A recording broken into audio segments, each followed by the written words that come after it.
Study with Monty sir में आपका स्वागत है। प्लीज़ चैनल को सब्सक्राइब करें दोस्तों। राम राम दोस्तों, आज हम अशोक के बारे में पढ़ेंगे। देखिए दोस्तों, अशोक का शासनकाल सबसे पहले अपन देखते हैं। अशोक का शासनकाल कहाँ से शुरू होता है। देखिए, इसका शासनकाल शुरू होता है 273 ईस्वी पूर्व से लेके 232 ईस्वी पूर्व तक। देखिए, इसमें कहा जाता है कि प्रारंभ के 4 वर्ष, शुरू के जो 4 वर्ष थे, उनमें इसने क्या किया, अपने भाइयों से संघर्ष किया, गृह युद्ध चला। इसमें अपने भाइयों से उन्होंने संघर्ष 4 साल चलाई। अब कहा जाता है कि एक सिंगली भाषा की एक अनुश्रुति, ये कह सकते हैं कहावत है, जिसमें कहा गया है कि इसने अपने 99 भाइयों को वध किया था। कितने भाइयों को वध किया? 99 भाइयों को। लेकिन अपने जो इनके बौद्ध ग्रंथ, धर्म ग्रंथ है, बौद्ध ग्रंथों में क्या बता रखा है, इसके केवल 3 भाइयों को और उल्लेख किया गया है। एक तो खुद अशोक, दूसरा था सुसीम, ये बड़ा भाई था। इसके बाद में था 30, और जो तीसरा भाई था विक्ताशोक। देखिए, सुसीम, जो इसका बाप सम्राट अशोक के पिताजी का नाम था बिंदुसार। तो बिंदुसार राजा बनाना चाहता था सुसीम को, लेकिन गृह युद्ध में विजय होता है अशोक, तो राजा बनता है अशोक। तो बिंदुसार बनाना चाहता सुसीम को, ठीक है। इसके 2 अन्य भाइयों का नाम और आया है। एक 30 याद कर लेना, 30 मार का, ये अपने आप को 30 मार का समझता था। विक्ताशोक, पिता के मरने के बाद भी इसने शोक नहीं किया। विक्ताशोक हो गया, 30 हो गया। सुसीम, सुयोग्य पुत्र मानता था बिंदुसार इसको, इसीलिए इसको ये राजा बनाना चाहता था। लेकिन 4 साल संघर्ष होता है। इस 4 साल में अशोक विजय होता है और इसने विधिवत 269 ईस्वी पूर्व इसका राज्याभिषेक होता है, यानी ये राजा बनता है। 269 ईस्वी पूर्व अशोक राजा बनता है। देखो दोस्तों, अपने अशोक के पिता का नाम तो अपने देख लिया, बिंदुसार, ठीक है। देखो, जब बिंदुसार की मृत्यु होती है, इसका काल आता है, उस समय अशोक कहाँ था? अशोक था महाकाल की नगरी में। महाकाल यानी उज्जैन। यानी जब अपने इसके पिता की मृत्यु हुई, किसकी? बिंदुसार की मृत्यु हुई, उस समय अशोक उज्जैन का प्रशासक था। कहाँ का प्रशासक था? उज्जैन का प्रशासक था। कौन? अशोक, ठीक है। अब इसकी माता का नाम बात करते हैं। देखिए, इनकी माता जी एक धार्मिक महिला थी, धर्मा। इनका एक नाम आया धर्मा, अन्य नाम इनके बताए सुभद्रांगी भी नाम बताया गया। एक नाम इनका जनपद कल्याणी। कहा जाता है कि ये एक चंपा के ब्राह्मण की कन्या थी। चंपा नगर था, उसके ब्राह्मण की पुत्री थी साहब, ठीक है। हाँ दोस्तों, अपन बात करते हैं अशोक की उपाधि की, है उसके नाम, क्या क्या नाम है। देखो, उसका सबसे पहला नाम बताया गया है देवनाम प्रियदर्शी।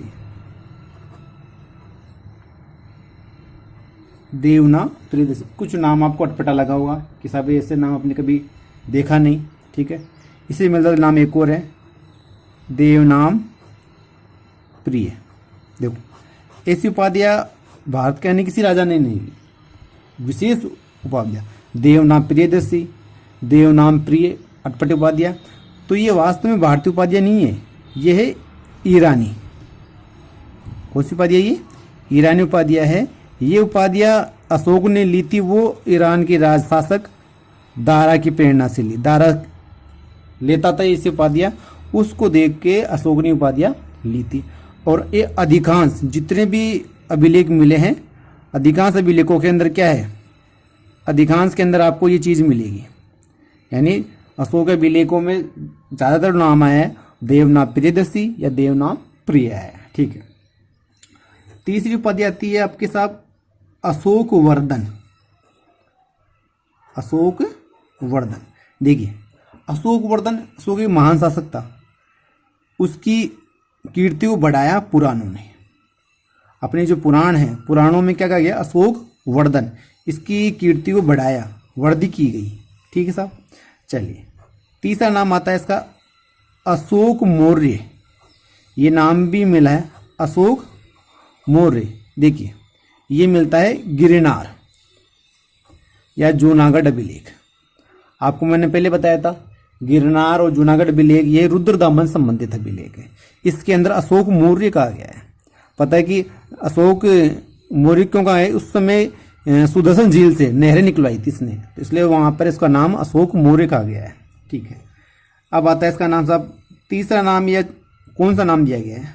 वह है प्रियदर्शी। देखो ये प्रियदर्शी से मिलता जुलता नाम है, लेकिन ये पाली नाम है, पाली भाषा का नाम है प्रियदर्शी।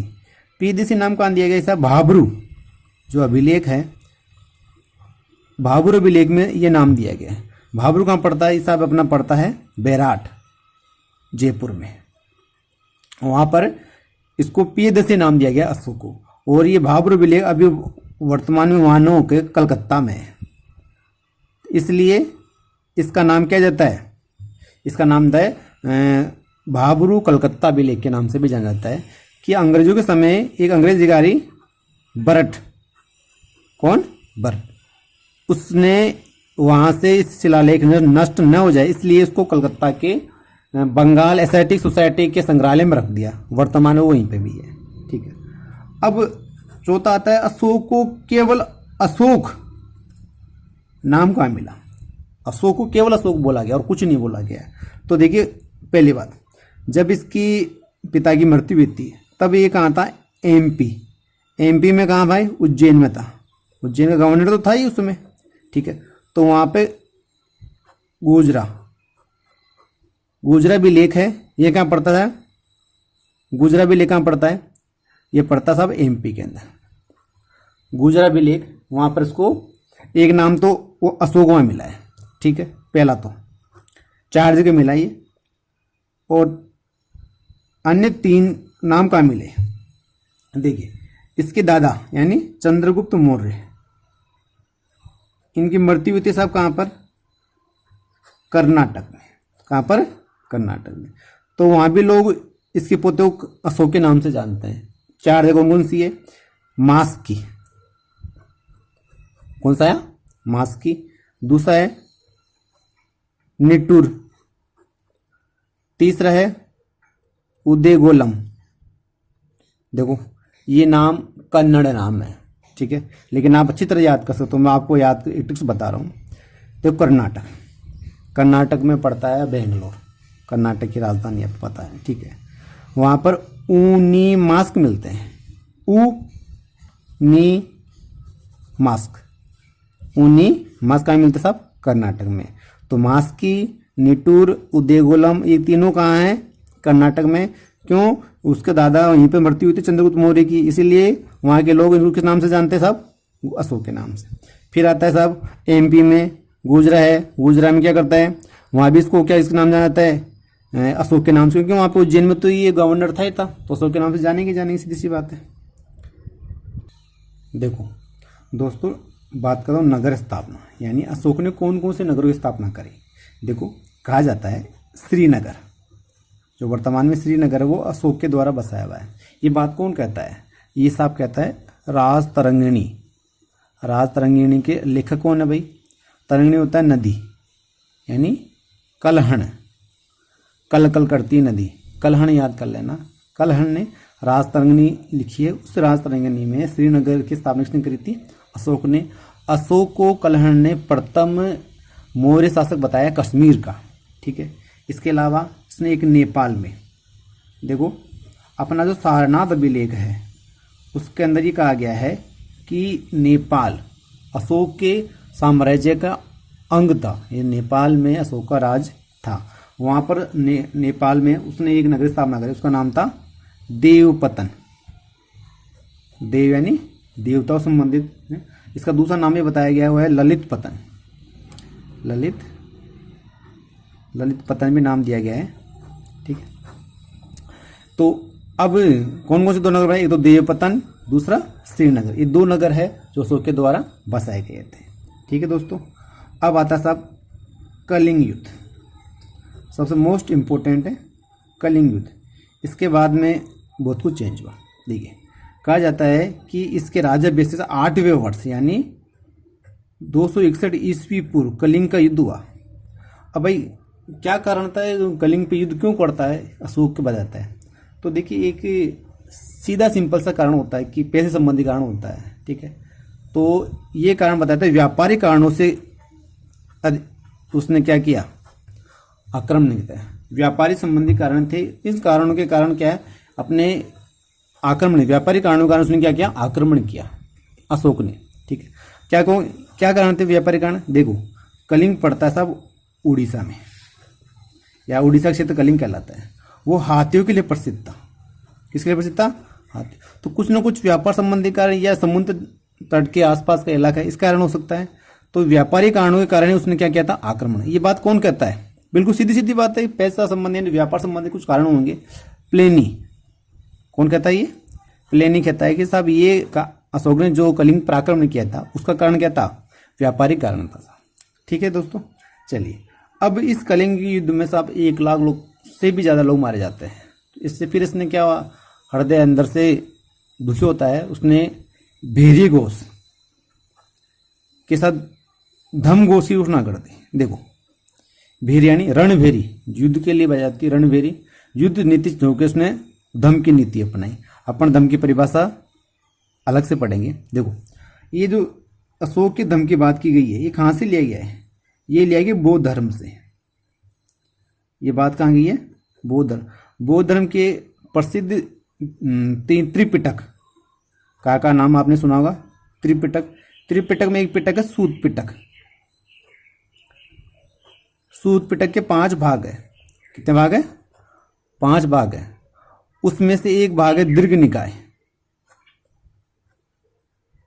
यानी सूत पिटक, अभिधम पिटक, विनय पिटक और अपना क्या था एक सूत पिटक। इसमें आप केवल सूत पिटक की बात करते हैं फिलहाल यहाँ पे। उसके 5 भागों में से एक भाग है दीर्घ निकाय। उसके अंदर एक घटना दे रखी है कि एक भाग दे रखा है, वो है राहुलोवाद। कौन सा दे रखा है, राहुलोवाद सूत। उसमें अशोक के धम की परिभाषा ली है साहब उसने। आपसे पूछा जा सकता है कि साहब अशोक ने धम की परिभाषा कहाँ से ली। ये साहब अब बौद्ध धर्म में त्रिपिटक है, त्रिपिटकों में एक पिटक का नाम है सूत पिटक। सूत पिटक के भी 5 भाग है।